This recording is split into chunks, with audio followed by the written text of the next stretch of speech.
Okay, pwede pang mag-record ang aking cellphone na ito bago man lang malobat, ano. So, yeah, I mean, pag sinabi natin ito usapang marangal lang ito. Pag narinig niyo yung salitang Jesus is coming, anong naiisip ninyo? Ako, nung bagong Kristiyano ako, yung minsan ang bubuhayin yung mga patay, tapos yun, nakakabayo si Jesus, si Lord Jesus, susundiin yung mga, basta yung mga gumawa ng masama, itatapon, ibubulid, no, sa impyerno. I mean, yeah, bagong Kristiyano ako dyan, so I'm not really putting myself diving into the Word of God during that time because I'm just a new believer. I'm so young, I'm too young for that. But sa katagalan ng panahon, natuto po ako ng rightly dividing. At yeah, right now, thank you Jesus. Second coming, yun ang akala talaga natin. Second coming, one event, si rapture, at saka yung muling pagparito ng Panginoon, yung nga pong second coming. We thought that was a one event, no? Hindi po ganoon. Ngayon, makinig pong mabuti. May isang malaking rito, mga churches, no? Jesus is coming. Puro Jesus is coming. Nakasabit pa yung mga placard sa kanilang mga liig. Dito po sa Avenida, kadami diyan. Maniwala kayo. Tapos, I think, may nakita pa ako minsan sa may Baklaran. Ito pong gusto ko sabihin po sa inyo, no? Yung mga taong nangangaral ng ganyan, ang kanilang ipinapangaral yung kanilang gawa. Pag nakinig kayo sa mga yan, papasok kayo hindi sa rapture, papasok kayo sa tribulation. May nag-comment pa sa akin kanina, Sir, kailangan po ng gawa para maligtas kasi susunod daw yung gawa mo sa pahayag, sabi niya. Iha o iho, whatsoever. Alam mo, yung susunod ang gawa, ang ibig lang pong sabihin nun, ganito po yan. Kung tumanggap ka sa Panginoong Jesus, mabibigyan ka ng reward sa Bema seat of Christ. Pero ang gawa ay hindi requirement para maligtas. Ako nagsasawa na akong i-preach to kasi sa totoo lang po, ulit-ulit na lang po. Ibig sabihin makulit yung mga hindi nakakaingawa. Okay, sige, ulitin natin for the sake. Alam po ninyo, naligtas tayo, ito na lang to make it quick. Naligtas tayo dahil sa pananampalataya sa Panginoong Yesus. Ngayon, dahil ligtas na po tayo, nanaisin natin gumawa ng mabuti. Pero yung pagnanais natin o pagnanasa natin gumawa ng mabuti, hindi po galing sa atin yun. Ang faith, gift din po sa atin yan. So lahat si Jesus. Salvation, sanctification, lahat galing kay Jesus. Nag-respond tayo dahil kay Jesus pa rin.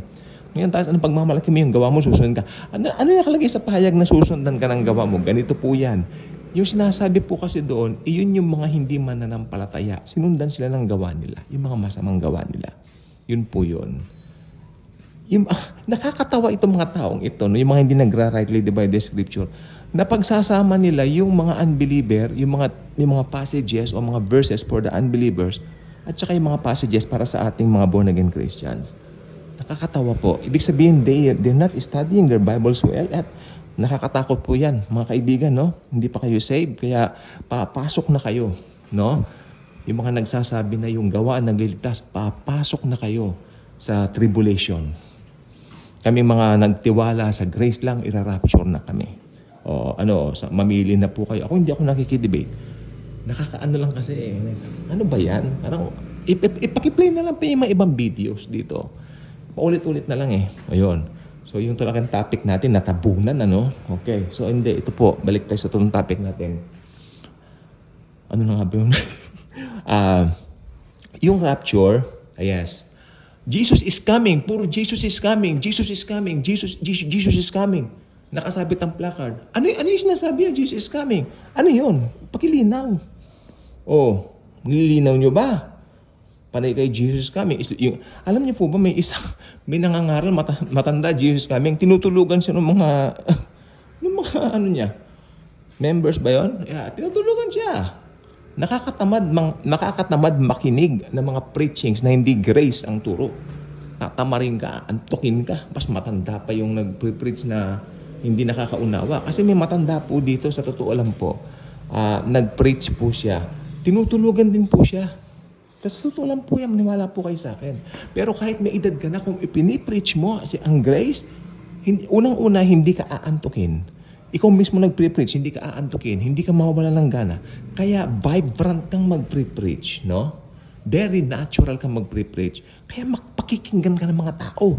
Meron kang charm, meron kang kumbaga wow, parang wow, meron kang wow factor na papakinggan ka. 'Di ba? Hindi kayong parang inaantukan ka ng mga tao, baga. Ano ba naman yan? Tagal naman ng oras. Oh. Di ba? Ano ba? Hindi kasi grace ang turo nyo eh. Oh. Alam nyo, pag talagang hindi grace ang pinaniwalaan nyo, papasok kayo sa Great Tribulation. Mararanasan nyo po yan. Promise. Kaya, ayun. Either tanggapin nyo itong message ito or sige. Mag-stick kayo dyan sa mga sabog-sabog ninyong Ba't sabog-sabog? Paano sabog-sabog yung mga talata? Pinagsama-sama nyo. Kumbaga sa bara, binalasa ninyo. Ano ba yan? Oh, di ba? Binalasa ninyo.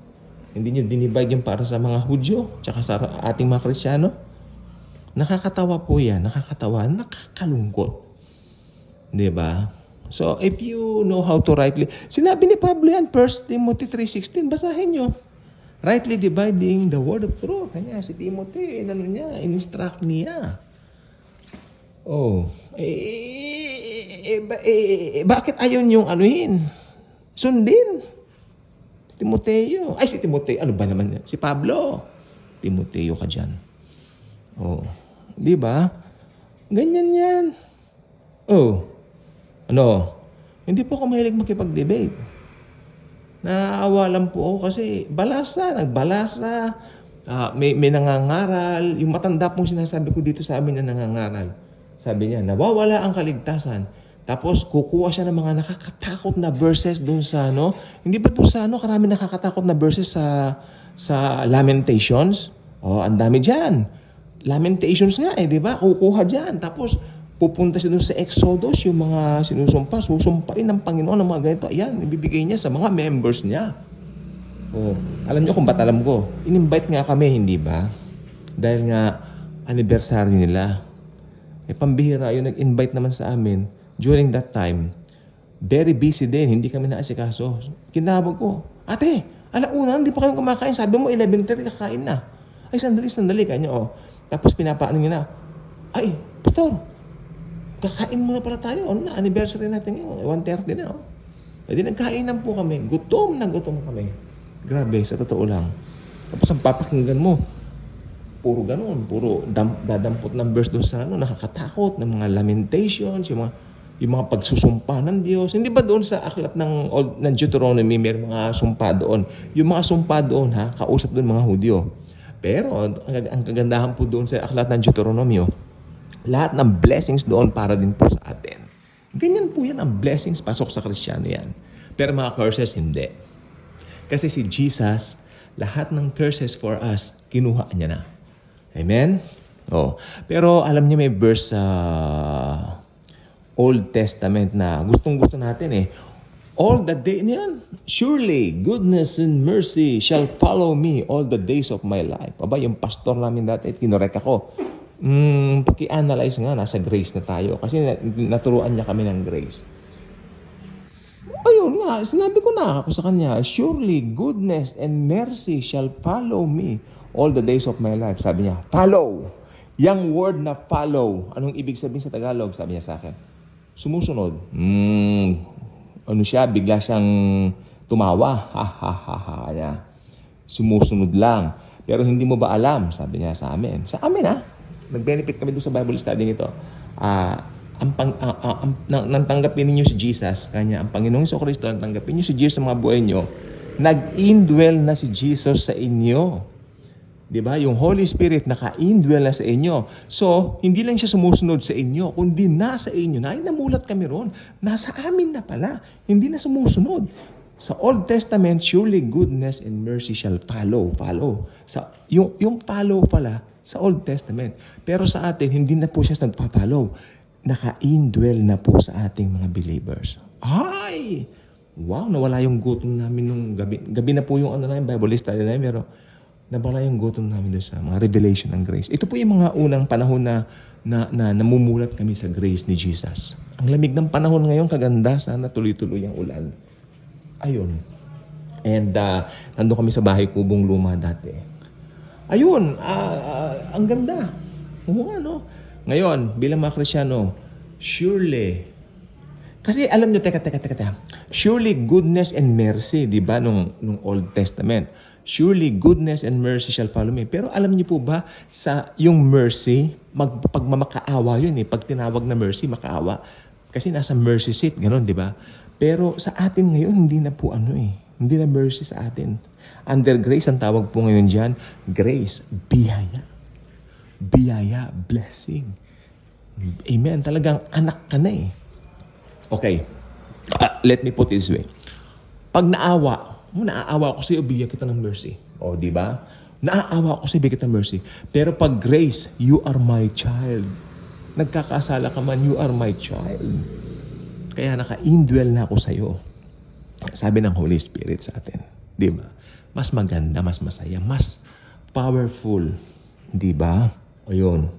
So, Old Testament, no? Old Testament yung surely goodness and mercy. Ngayon, under the New Covenant, ano ang tamang praise? Salita. Surely goodness and grace indwells in me. Surely goodness and grace indwells in me. Yes. Kaganda, hindi ba? Ang ganda. Nasa grace po tayo. Kaya, alam niyo po ba yung rapture na yaan? Nireveal lang kay Pablo. Alam niyo po ba kung sino si Pablo? Si Pablo ay apostol o disipulos para sa mga hentil. Ikaw, ako, hentil tayo. Okay. Si Pedro isinugo naman sa mga kababayan nila ng mga Jew, mga Hudyo. O, hindi ba? O, kaya kay Pablo inireveal ang rapture. Hindi naman inireveal yan kila Peter o kung kani-kanino mga ibang disipulos. Kay Pablo lang. Amen? Dahil si Pablo apostol ng biyaya sa mga hentil, ha? Ngayon, ang mga hentil, tayo ang napagkalooban ng mga biyaya dahil ang mga Hudyo inireject nila si Jesus. Pero hindi pa tapos ang Panginoong Hesus sa mga Hudyo. Ililigtas din niya sila. Mga kababayan niya yan eh. Kasi si Jesus, huwag niyo kalilimutan ha, Hudyo yan. Darating siya bilang Hudyo pa rin. Mamamahala siya sa Israel pa rin. Hudyo po siya. Hudyo pa rin siya pagdating niya. Yes, Hudyo pa rin siya sa magiging tao niya. Pero bilang Diyos, syempre wala siyang lahi. Diyos yan eh. O yun.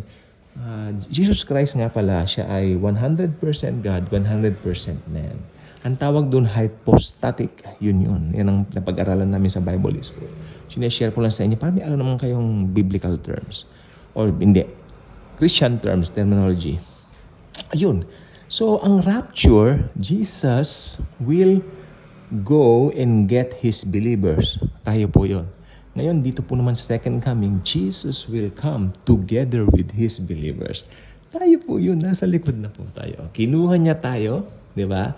Then 7 years tayo sa taas sa langit, nagbibigay ng reward. Tapos dito sa baba, salot. Balot ng kalungkutan dahil umpisa 3.5 years, tribulation. Then the following 3.5 years para mabuo yung 7 ay great tribulation. Doon na i-reveal ng Antikristo, ng Antichrist yung totoong kulay niya. Sabi nga ni Cyndi Lauper, I see your true colors. Okay, ayun. Kaya yan. Very exciting ang mga mangyayari sa mga darating na kapanahunan. At mangyayari po yan. Amen. So, ang salvation po hindi nawawala. Once saved, always saved ka na. Hindi na kailangan na humingi ka pa ng tawad kung nagkakasala ka. O, intriga na naman. Yung 1 John 1:9, ang audience po doon ay mga Judeo-Christian. Okay. Mga, 1 John 1:9 pala, sorry. Ang audience po roon mga unbelievers. Kaya, inaanyayahan niya yung mga unbelievers doon ni John na maging kagaya namin kayo na mananampalataya para maging lubos din ang inyong kaligayahan tulad namin. Kung magiging believers kayo. Ibig sabihin, hindi pa sila believers. They were just being invited by the Apostle John to become like them. Believers of the Lord Jesus Christ. So, ang 1 John 1:9 ay hindi po para sa believers. Para po yan sa mga unbelievers. Ngayon, paano pa nagkasala ang Kristiyano? Simple. Lord, alam ko nagkasala po ako. Pero, Lord Jesus, thank you dahil 2,000 years ago, pinatawad mo na po lahat ng kasalanan ko, past, present, future. Thank you for forgiving me and magpatuloy ka na sa buhay mo. Ganun po. So yung iba naman kasi nagnanakot, alam, hindi na rin kailangan humingi ng tawad. Maiimpyerno na. Sila ang papasok sa Great Tribulation. Tayo ang mata-rapture. Yan po ang katotohanan at inaabangan na po natin to anytime soon. Bye-bye.